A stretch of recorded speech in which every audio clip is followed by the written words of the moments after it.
have a question. My son died, and I would like to know how to deal with overwhelming emotions. Yes.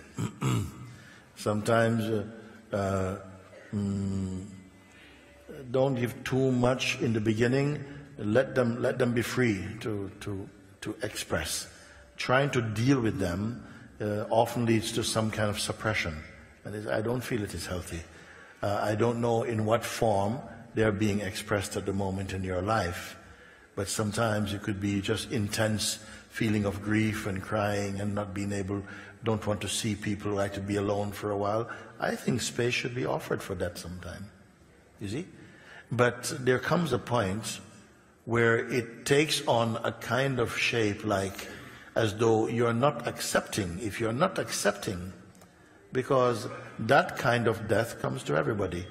The death of the body, the cessation of the life force leaves the body and so on.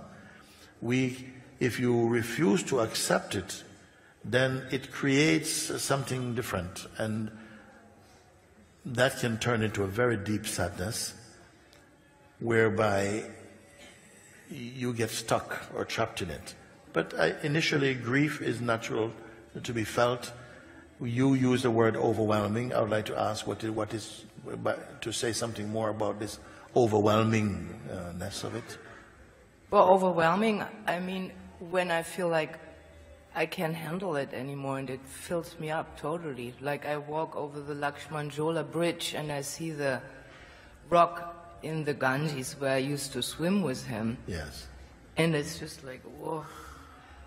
And, you know, it brings my own feeling of separatedness into my being, and it's really painful. So, yes, that's what I want to give to you. Yes. Because I also feel like now it's already a few years and I've been riding the waves of the grief, and I don't want to identify with, you know, being a grieving person because life is so much bigger.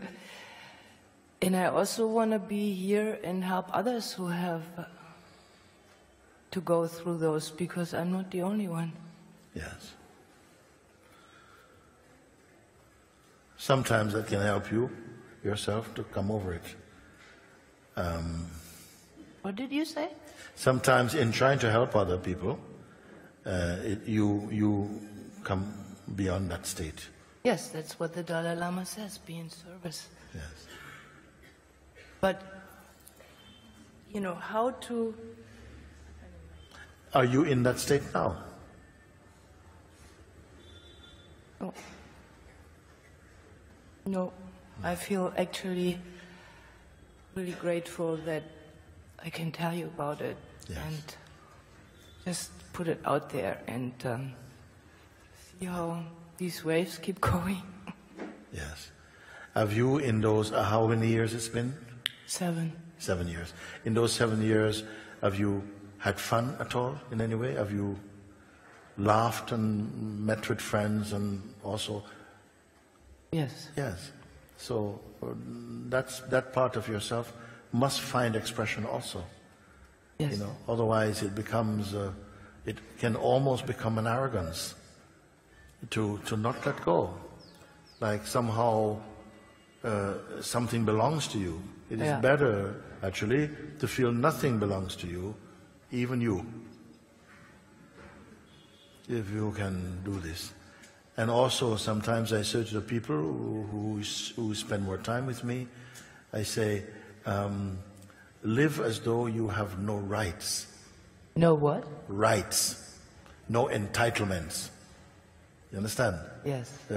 Because sometimes we feel, you know, like you have a right to something, I'm entitled to something, and I say, try to just put it over there. Don't have any. As if I have an entitlement to my grief and my sadness.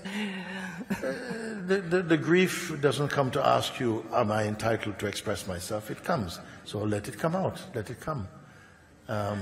But also be conscious of it. Be conscious that, okay, now it's coming, now something is expressing. And in some way, by observing it, it allows a natural detachment to come in, a certain amount of impersonalness to come in.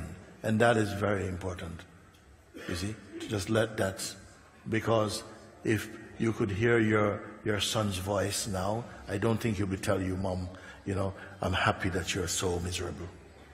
He's not going to tell you that. He's going to say, I want you to be happy for me. You mean he would say, I would want you to be happy? Huh?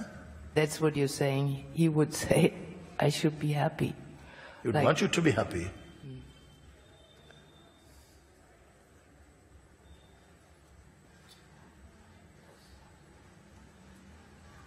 You want those you love to be happy. Because he's not in pain. It's a mystical journey, this life and death kind of thing. And I'm really glad that I'm here right now. Yes.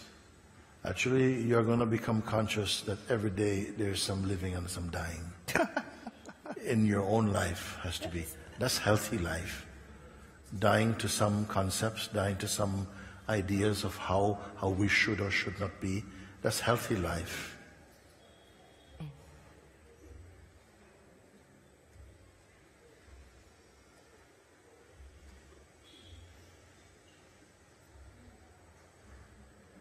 Yeah, when you talked to that man about his anger, I could see that his is the anger that goes like this, and mine is the sadness or the depression that goes like that too. Yes. Then you can apply the same approach also.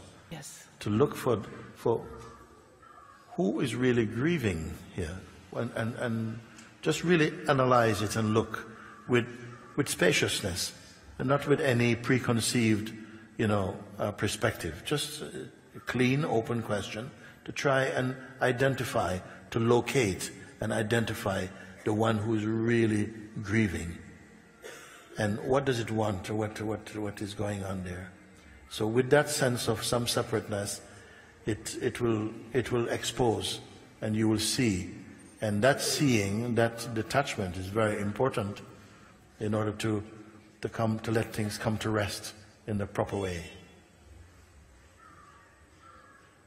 It takes a little bit of intention to keep it and to tackle it a little bit, but in a safe way, because you're not fighting with it.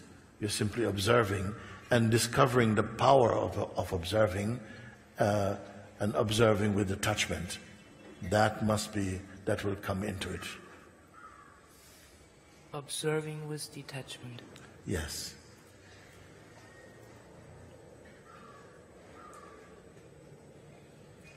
And then also sometimes observing with the feeling of attachment. And observing with the feeling of attachment. And then observe with the feeling of detachment, and experience what it feels like. And then you feel that you'll be able to make a natural choice.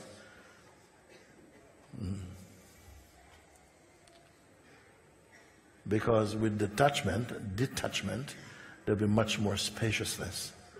There'll be more peace. It becomes more phenomenal, that it is a sensation that arises and subsides, and is weakness. It comes and goes, but yes, you are not the one that is coming and going. Yes. Yes, I was thinking there's day and night and dark and light and all of that, but yes, where I meet my son is beyond or deeply within. Thank you, Mooji. Thank you.